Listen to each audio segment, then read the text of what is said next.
नमस्कार, 3 बजे 3 खबर में आप सभी का स्वागत है। मैं हूं आपके साथ हितेंद्र।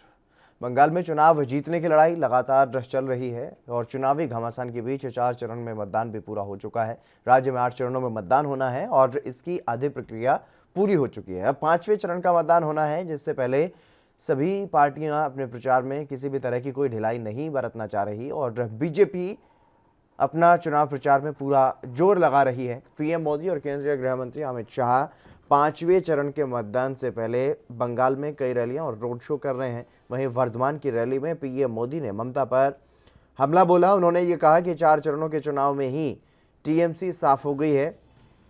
चौथे चरण के मतदान में हुए हिंसा को लेकर के पीएम मोदी ने यह कहा है कि बंगाल में बिहार के जवान के पीट करके हत्या हुई है और ये दीदी की नीतियों का फल है। हालांकि ममता बनर्जी ने कूच बिहार में हिंसा पर बीजेपी पर आरोप लगाया था। बता दें कि ममता बनर्जी ने यह कहा कि घटना के लिए पूरी तरह से केंद्रीय गृह मंत्री अमित शाह जिम्मेदार हैं और ममता बनर्जी ने गृह मंत्री अमित शाह पर इस घटना के षड्यंत्र का आरोप लगाते हुए कहा कि मैं इस घटना के लिए केंद्रीय सुरक्षा बलों को जिम्मेदार नहीं ठहरा सकती, क्योंकि वो गृह मंत्री के आदेश पर काम कर रहे हैं। और बता दें कि पश्चिम बंगाल में चौथे चरण के चुनाव के बीच कूच बिहार में भड़की हिंसा में 4 लोगों की मौत हो गई थी। इसको लेकर बीजेपी और टीएमसी दोनों आमने सामने हैं। टीएमसी की ओर से इसकी शिकायत चुनाव आयोग से की गई और वहीं पीएम मोदी ने सिलीगुड़ी की चुनावी रैली में इस हिंसा का जिक्र करते हुए टीएमसी पर कई आरोप लगाए और चुनाव आयोग से दोषियों के खिलाफ कार्रवाई की मांग की।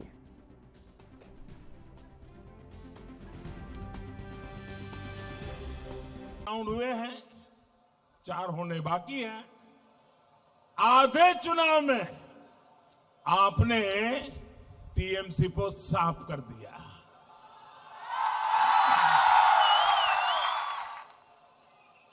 यानी आधे चुनाव में ही टीएमसी पूरी साफ।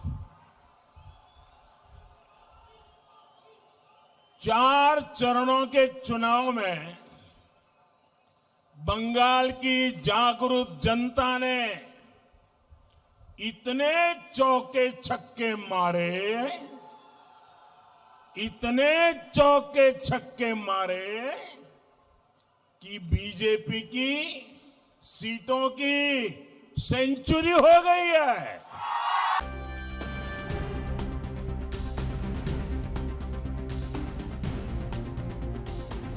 सियासी घमासान मचा हुआ है, उसको लेकर के लगातार अगर बात की जाए तो बीजेपी के जो नेता हैं वो अपना पूरा एडी चोटी का जोर वहां पर लगा रहे हैं ताकि बहुमत हासिल किया जा सके और सरकार बनाई जा सके। इसी को लेकर के लगातार अगर बात की जाए, प्रधानमंत्री नरेंद्र मोदी और केंद्रीय गृह मंत्री अमित शाह भी बंगाल के दौरे पर हैं, चुनावी सभाएं कर रहे हैं और अब एक बार फिर से जो हत्याएं वहां पर हुई हैं, ये मामला जो है वो तूल पकड़ता हुआ दिखाई दे रहा है और इस पर टीएमसी बीजेपी आमने सामने है। एक दूसरे पर गंभीर आरोप जो है वो लगाए जा रहे हैं। वहीं बीजेपी की तरफ से केंद्रीय गृह मंत्री अमित शाह ने ये दावा किया है कि जब पश्चिम बंगाल में बीजेपी की सरकार बन जाएगी तो इस तरीके की राजनीतिक हिंसाएं नहीं होंगी और वहीं इस हिंसा के लिए जिम्मेदार ठहराया गया है बीजेपी को ही सीएम ममता बनर्जी की तरफ से।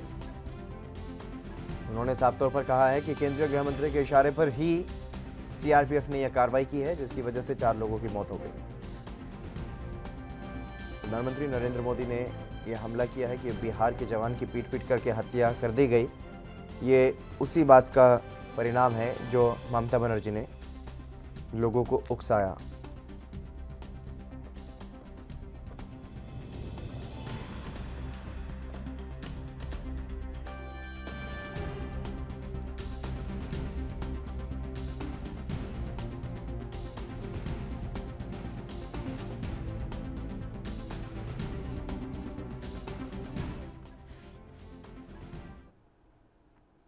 इसी खबर पर चर्चा करने के लिए विजेंद्र सोलंकी हमारे साथ जुड़ गए हैं भारतीय जनता पार्टी से और दयाशंकर हैं टीएमसी से हमारे साथ जुड़ गए। आप दोनों मेहमानों का स्वागत है। विजेंद्र जी, मैं पहले आपके पास ही आना चाहूँगा क्योंकि लगातार जिस तरीके से चाहे प्रधानमंत्री नरेंद्र मोदी की बात हो या फिर केंद्रीय गृह मंत्री की बात हो, दोनों बड़े नेता बीजेपी के वहाँ पर अपनी पूरी ताकत लगाए हुए हैं और जिस तरीके से आरोप आप पर लग रहा है कि आप लोगों ने वहाँ पर हिंसा भड़काई है, इस पर आप क्या कुछ कहेंगे? देखिए धन्यवाद, बहुत बहुत धन्यवाद। देखिए इस पे कुछ खास तो नहीं है, जी। क्योंकि पूरा देश सारी स्थिति को ठीक से समझ पा रहा है, समझ गया है। 3 चरण के चुनाव में जो स्थिति बनी और चुनाव संपन्न हुए, वोटें पड़ी, उसके बाद में ममता जी इतना बौखला गई हैं, जैसे कोई पागल हाथी होता है ना उसे शहर का पता होता है, ना गांव का पता होता है, जो मर्जी बोलता है, जो मर्जी करता है, चाहे 1000 मरे 500 मरे, इससे उसे कोई फर्क नहीं पड़ता है। जो वो पागल हाथी की तरह हो जाए, पागल हाथी की तरह ममता जी हो गई। सच्चाई तो देखिए ये। अब बड़ी मुश्किल से पागल हाथी को काबू करने के लिए गांव के शहर के तमाम कोशिश करने वाले लोग लग ही जाते हैं, जो भले लोग होते हैं। उनको रोकने का प्रयास, उनको समझने समझाने का प्रयास, इस बिगड़ी हुई परिस्थिति पैदा की उसको संभालने का प्रयास भले लोग के रूप में भाजपा के कार्यकर्ता, छोटे बड़े, चाहे नरेंद्र मोदी जी हो, अमित शाह जी हो, वो कर ही रहे हैं। ममता जी ने वहां जो एक सज्जन पहले वहां जिनका कत्ल हुआ था, मर्डर हुआ था, जिस पे ये बलवा शुरू हुआ और सीआईएसएफ के हथियार छीनने वाली स्थिति जिनके गुंडों ने की, उनको ममता जी ने उकसाया था। ममता जी के लोगों ने भी उकसाया था और ममता जी ने ही उकसाया था। वो चाहती है कि इतना बड़ा घटना, दुर्घटना बंगाल के अंदर हो तो वो भी इतिहास में दर्ज हो जाए। ये भले ही मुख्यमंत्री, क्या कोई मंत्री, क्या कोई चपरासी रहे न रहे जीवन में, लेकिन अब इनकी मृत्यु से पहले एक ऐसा और इतिहास में दर्ज हो जाए, ये उस तरह से पकड़ा गई है, इसके सिवाय कुछ नहीं है। पूरा देश इसको समझ रहा है, मैं आपको बताऊंगी। दयाशंकर जी भी हमारे साथ लगातार बने हुए हैं टीएमसी से। दयाशंकर जी, जिस तरीके से अब जो पारी है, ये कहा जाए कि आपके गेंद जो है वो आपके पाले में आती हुई दिखाई दे रही है। आप पर ही आरोप लगाया जा रहा है कि सीएम ममता बनर्जी ने ही लोगों को उकसाया और इसी वजह से ये घटना हुई है, और इसी पर बार बार अब आपको घेरने की कोशिश भी बीजेपी की तरफ से की जा रही है। इनका मंसूबा साफ था, जो शुरुआत में ही देश बताया गया था, आपके चैनल के माध्यम पे कई बार चर्चा भी हो चुकी है कि पूरा दुनिया, पूरा देश कोरोना काल से गुजरा है, कम से कम पीरियड में चुनाव कराए जाए। लेकिन इन लोगों की जो मंशा थी कि 8 चरण में चुनाव कराया जाएगा और किस तरह से लोगों को टारगेट, कुछ वीडियो जो थी, जो सीआईएसएफ और बीएसएफ के लोग जो लोगों के घरों में जाके या लोगों को धमका रहे थे कि वोटिंग न करिए, और कहीं ना कहीं बीजेपी की हताशा, निराशा जो थी अंतिम में, जैसे ये लोग डेरा डाले हुए हैं, टूर वीजा पे पहुंचे हुए हैं दिल्ली में, देश में महामारी फैली हुई है, लाशों का ढेर लगा हुआ है, लेकिन इनको सिर्फ बंगाल का चुनाव दिख रहा है। लोग त्राही हैं कि कब वैक्सीन मिलेगी, नहीं मिलेगी किसी स्टेट को, लेकिन इनको सिर्फ और सिर्फ टूर वीजा पे जो इनकी कौन भारतीय एक है, भारतीय घोष करके हैं, कहती हैं कि उत्तर प्रदेश से हजारों गुंडे बुलवा के वोट अगर बीजेपी को नहीं पड़ा तो मारेंगे, घर में घुस जाओ।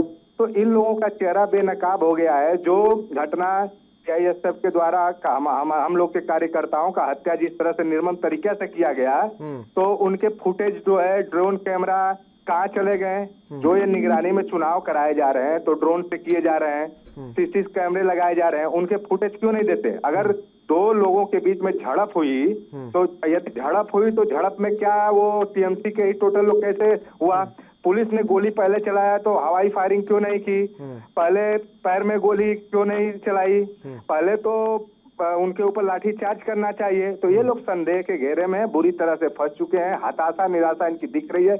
इनको पता चल गया 4 चुनाव में कि हम लोग को तो अब वो क्या है, जनता ने नकार दिया है। लेकिन करते हैं ना, एक पूरे देश से लेके विदेश तक ये जाके प्रचार कर रहे हैं, उसके बाद इनको कोई चीज हाथ तो लगा नहीं। अब निराशा की वजह से ऐसा जघन्य अपराध कर दिए, और बंगाल क्या पूरे देश की जनता, और ये दिन जो है काले इतिहास के रूप में जाना जाएगा कि किस तरह से लोगों ने टीएमसी के कार्यकर्ताओं का हत्या करवा दिया।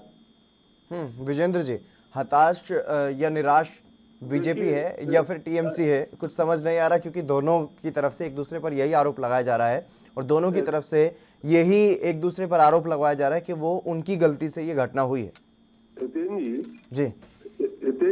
जी, आपने बहुत बार टीवी डिबेट और फोनों में आपके चैनल पे मुझे लिया है, कई दफे लिया है जी, 10 से अधिक बार लिया है और बाकी और चैनलों में लिया है। अच्छा हुआ कि आज इस पर फोनों में मुझे जुड़ा।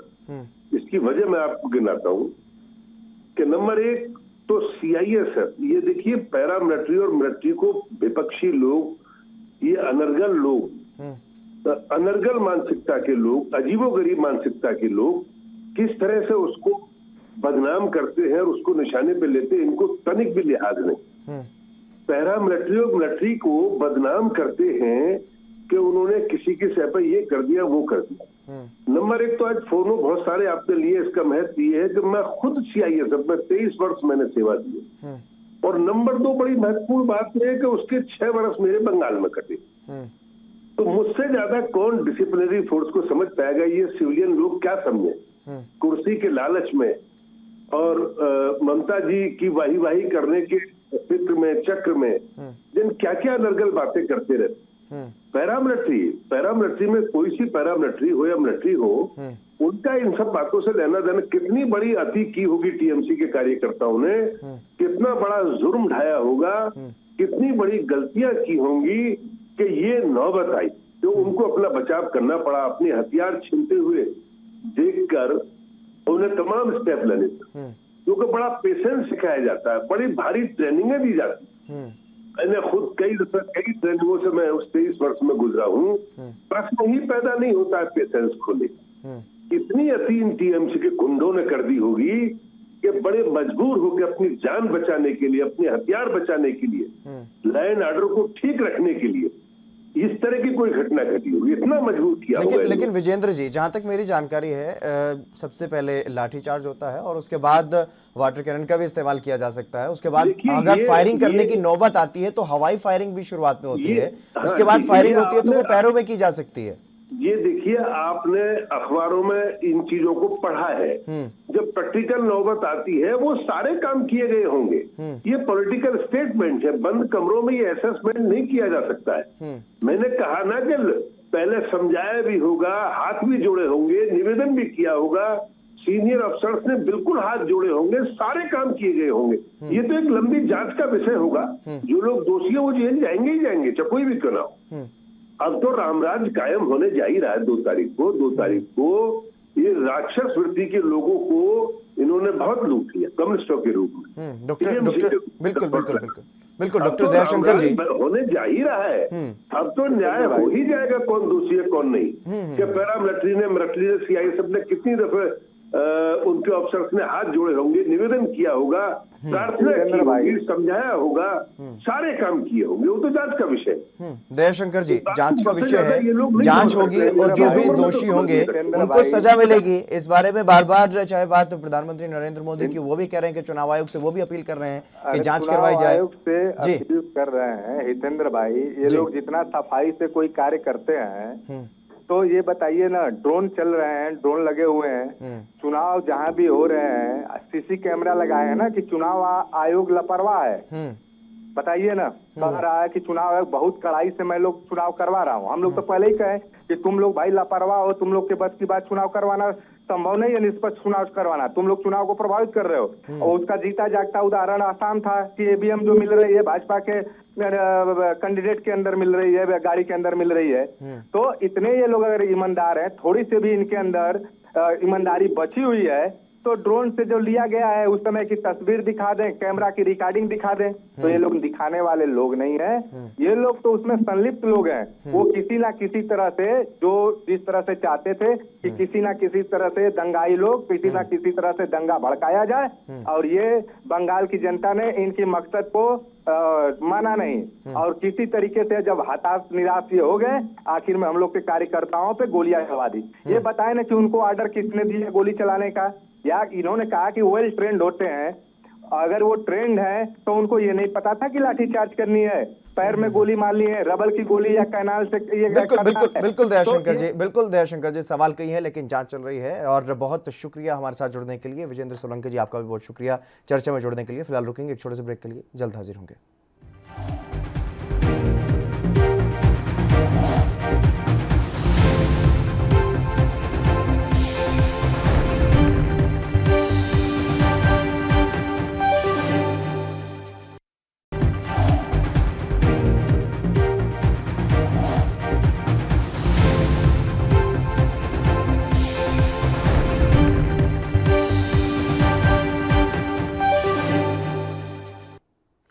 के बाद एक बार फिर से आप सभी का स्वागत है। खबरों में आगे बढ़ेंगे। देश के कई राज्यों में कोरोना संक्रमण की स्पीड इतनी ज़्यादा बढ़ गई है कि चिंताजनक स्थिति बनी हुई है। कोरोना के चलते राज्य सरकारों की चिंता बढ़ी हुई है और इसे लेकर के सभी राज्य सरकारें लगातार बैठकें कर रही हैं।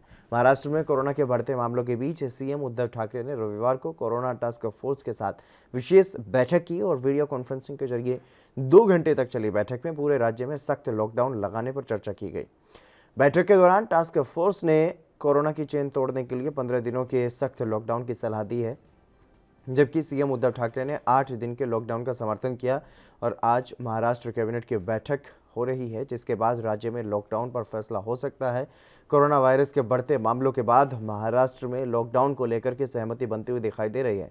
महाराष्ट्र में कोरोना के 24 घंटे में 63,000 से ज़्यादा नए मामले सामने आए हैं। राज्य के स्वास्थ्य मंत्री राजेश टोपे ने कहा कि महाराष्ट्र में 14 अप्रैल से लॉकडाउन लागू किया जा सकता है। और वहीं दिल्ली में कोरोना के बढ़ते मामलों के बाद केजरीवाल सरकार भी अलर्ट हो गई है और हालातों पर चर्चा के लिए सीएम केजरीवाल ने आपात बैठक भी बुलाई। बैठक में दिल्ली में बढ़ते कोरोना केस की रोकथाम के लिए एक्शन प्लान, वैक्सीनेशन की मौजूदा स्थिति, कंटेनमेंट जोन और अस्पतालों में बेड प्रबंधन को लेकर की समीक्षा होगी।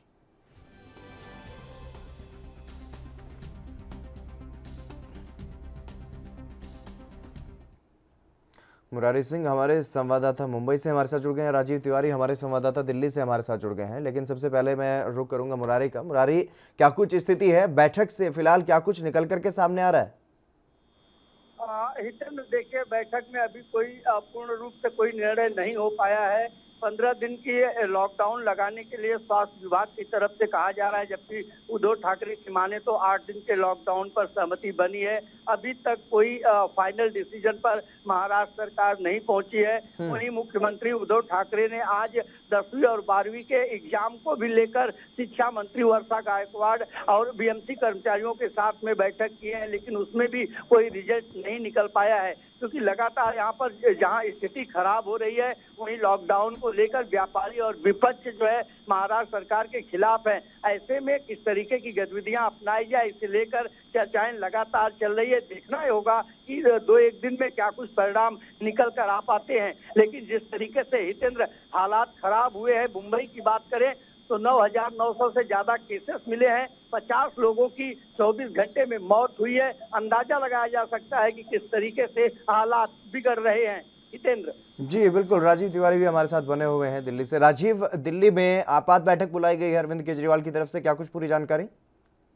इस तरीके से दिल्ली के अंदर भी कोरोना की स्थिति बिगड़ रही है, उसी को लेकर कसते हैं अरविंद केजरीवाल जी ने बैठक बुलाई थी। बैठक के अंदर तमाम वो मुद्दे थे जिनके अंदर कोरोना की जो स्थिति को कंट्रोल करने की बात की जा रही थी। मगर जिस तरीके से सुप्रीम कोर्ट के भी 50% की करीब जो कर्मचारी थे वो भी कहीं ना कहीं संक्रमित हो गए और कहीं ना कहीं सुप्रीम कोर्ट को अब कहते हैं कोविड में सफाई उसमें हर तरीके से मॉनिटराइज करके हर तरीके से चेकिंग करने के बाद ही खोला जाएगा। मगर अभी तक वीडियो कॉन्फ्रेंसिंग वेब के माध्यम से ही सारी चीजों पर निपटारा किया जाएगा। मगर देखना जिस तरीके से लगातार स्थिति बिगड़ रही दिल्ली के अंदर, तो साफ जाहिर है कहीं ना कहीं दिल्ली सरकार की मुश्किलें बढ़ती नजर आ रही है, क्योंकि दिल्ली सरकार निरंतर जनता से अपील भी कर रही है, कोरोना को लेकर लोगों को जागरूक भी करने की कोशिश कर रही है, यहाँ तक कि वैक्सीन की भी सुविधा उपलब्ध कराई जा रही है। मगर जिस तरीके से स्थिति बिगड़ रही है उससे साफ जाहिर है दिल्ली के अंदर भी आने वाले समय के अंदर शायद लॉकडाउन ही एक ऐसा माध्यम रह जाएगा जो दिल्ली के अंदर कहीं ना कहीं कोरोना की रफ्तार को ब्रेक ला सके।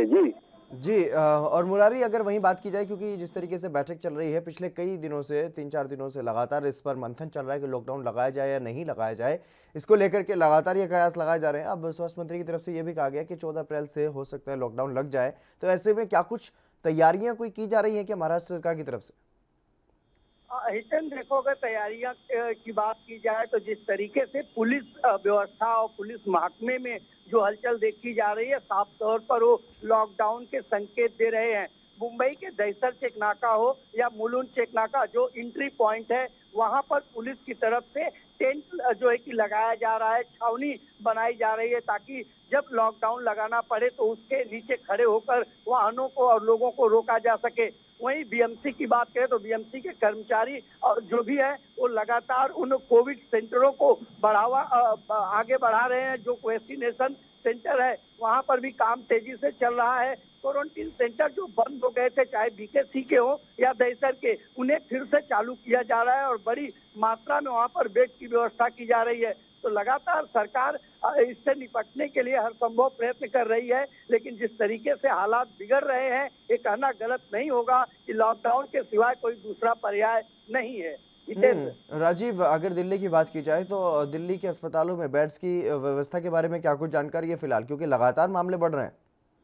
देखिए बिल्कुल जिस तरीके से दिल्ली सरकार की बात माने तो दिल्ली सरकार का कहना है कि अभी बेड की इतनी कमी नहीं है, मगर हाँ ये जरूर है लगभग 80% के करीब बेड फुल हो चुके हैं। मगर इसीलिए लगातार कहा जा रहा है दिल्ली सरकार के द्वारा अगर किसी को कोरोना के सिम्टम है तो वो अपने आप को होम क्वारंटाइन में कर रखे। मगर जिस तरीके से लगातार अस्पतालों की तरफ लोगों का झुकाव हो रहा है और कहीं ना कहीं कोरोना की स्थिति बिल्कुल रफ्तार पकड़ती नजर आ रही है, क्योंकि पिछले 24 घंटे के अंदर 10,000 से ज्यादा के आंकड़े आना स्थिति जरूर चुकाने के लिए लगातार दिल्ली सरकार निरंतर कोशिश करती नजर आ रही है, मगर कहीं ना कहीं जनता की लापरवाही जरूर देखने को मिल रही है, क्योंकि अभी तक बाजारों के अंदर वही भीड़ देखने को मिल रही है। यहाँ तक कि जो अधिकारियों को कहा गया था कि आप सख्ती से पालन कीजिए, मगर अभी भी कहीं ना कहीं सख्ती देखने को नहीं मिल रही है, जिसकी वजह से रफ्तार जो है कोरोना की वो कहीं ना कहीं बढ़ती नजर आ रही है। मगर इसको रोकने के लिए कहीं ना कहीं जनता का सहयोग जरूर चाहिए।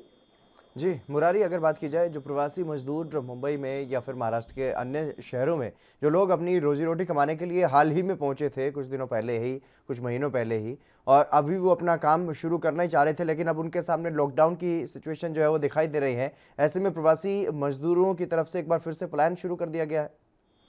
हितेंद्र, मुंबई की तस्वीरें देखकर रेलवे स्टेशनों की ये कहना गलत नहीं होगा कि जो दिहाड़ी मजदूरी थे, प्रवासी थे, वो अपने गांव के लिए निकलना शुरू कर दिए हैं। अगर बांद्रा रेलवे स्टेशन की बात करें, बोरीवली रेलवे स्टेशन की बात करें, कुर्ला टर्मिनस की बात करें या फिर सीएसटी रेलवे स्टेशन पर, तो यहाँ पर इस समय सबसे ज्यादा दिहाड़ी मजदूरी और प्रवासी लोग देखे जा रहे हैं। हमने कई लोगों से बातचीत भी की, उनसे जानने की कोशिश की कि लॉकडाउन का डर है या फिर क्यों अपने गांव जा रहे हैं, तो कई लोगों का ये कहना है कि लगातार यहाँ संक्रमण फैल रहा है, सरकार कभी भी लॉकडाउन लगा सकती है, सेठ दुकानें बंद कर चुके हैं, सेठ कारखाने बंद कर चुके हैं, यही वजह है कि हम अपने गांव के लिए निकल रहे हैं। तो जिस तरीके से संक्रमण फैल रहा है, लॉकडाउन के आसार बन रहे हैं, उसे देखते हुए मुंबई सहित महाराष्ट्र के जो दिहाड़ी मजदूरी प्रवासी थे वो अपने गांव के लिए निकल रहे हैं। हितेंद्र जी, लेकिन मुरारी एक सवाल यहाँ पर उठ रहा है कि महाराष्ट्र में ही इतने ज्यादा मामले क्यों सामने आ रहे हैं। यही सवाल टास्क फोर्स से भी पूछा गया था, लेकिन इस बारे में कोई जानकारी मिल पाई कि आखिरकार क्या वजह है प्रमुख रूप से जिसकी वजह से महाराष्ट्र सबसे ज्यादा प्रभावित दिखाई दे रहा है इस मामले में? हितेंद्र, देखिए, महाराष्ट्र सरकार या बीएमसी की तरफ से आधिकारिक कोई पुष्टि नहीं की गई है, लेकिन अगर जीरो ग्राउंड पे देखें तो यहाँ पर जो लापरवाही बरती गई है वो भाजी मार्केट में बरती गई है, यहाँ जो लापरवाही बरती गई है मुंबई की लोकल ट्रेनों में बरती गई है, यहाँ जो साफ तौर पर लापरवाही देखने के लिए मिल रही है वो बीएसटी की बसों में मिल रही है। तो कहीं न कहीं जितना सरकारी यंत्रणा इसमें जो है कि नाकामयाब है, वहीं जनता का भी सहयोग नहीं मिला है, और यही वजह है कि हालात बिगड़ रहे हैं और अभी भी पूरी तरह से सावधानी नहीं बरती जा रही है। और यही वजह है कि महाराष्ट्र में 24 घंटे में 63,000 से ज्यादा कोरोना। बिल्कुल मुरारी, तमाम जानकारी देने के लिए बहुत शुक्रिया। राजीव तिवारी, आपका भी बहुत शुक्रिया तमाम जानकारी देने के लिए। चलिए बढ़ेंगे अगली खबर की तरफ। कुरान की 26 आयतों को आतंकवाद को बढ़ावा देने वाला बताने वाली याचिका सुप्रीम कोर्ट ने अब खारिज कर दी है। सुप्रीम कोर्ट ने इस मामले पर सुनवाई के दौरान याचिकाकर्ता वसीम रिजवी पर 50,000 रुपये का जुर्माना भी लगाया है। यूपी शिया वक्फ बोर्ड के पूर्व अध्यक्ष वसीम रिजवी ने इन आयतों में गैर मुस्लिमों के खिलाफ हिंसा और उनकी हत्या को प्रेरित करने वाली बातें लिखी होने की दलील दी थी। अपनी दलील में रिजवी ने यह कहा कि इन आयतों को मदरसों में इनकी शिक्षा पर रोक लगाई जाए। वसीम रिजवी ने यह कहा था कि धर्मगुरु तो सुन नहीं रहे हैं, इसलिए कोर्ट का दरवाज़ा खटखटाया गया है और हमने तो 16 जनवरी को चिट्ठी लिखी थी, लेकिन कोई जवाब नहीं आया, जबकि इन 26 आयतों का इस्तेमाल आतंकवादी कर रहे हैं। और वसीम रिजवी ने यह भी बताया कि इन 26 आयतों से कट्टरता को बढ़ावा मिलता है। उन्होंने ये दावा किया था कि ये 26 आयतें कुरान में बाद में जोड़ी गई थी और रिजवी के इस कदम के बाद उनके परिवार के लोगों ने भी साथ छोड़ने का ऐलान कर दिया था। रिजवी के इस कदम से देश भर में मुस्लिम समाज उन पर भड़क उठा था। मुस्लिम समाज के लोग उनके खिलाफ सड़कों पर उतर करके उनके खिलाफ प्रदर्शन कर रहे थे। प्रदर्शनकारियों ने रिजवी का पोस्टर भी चलाया था।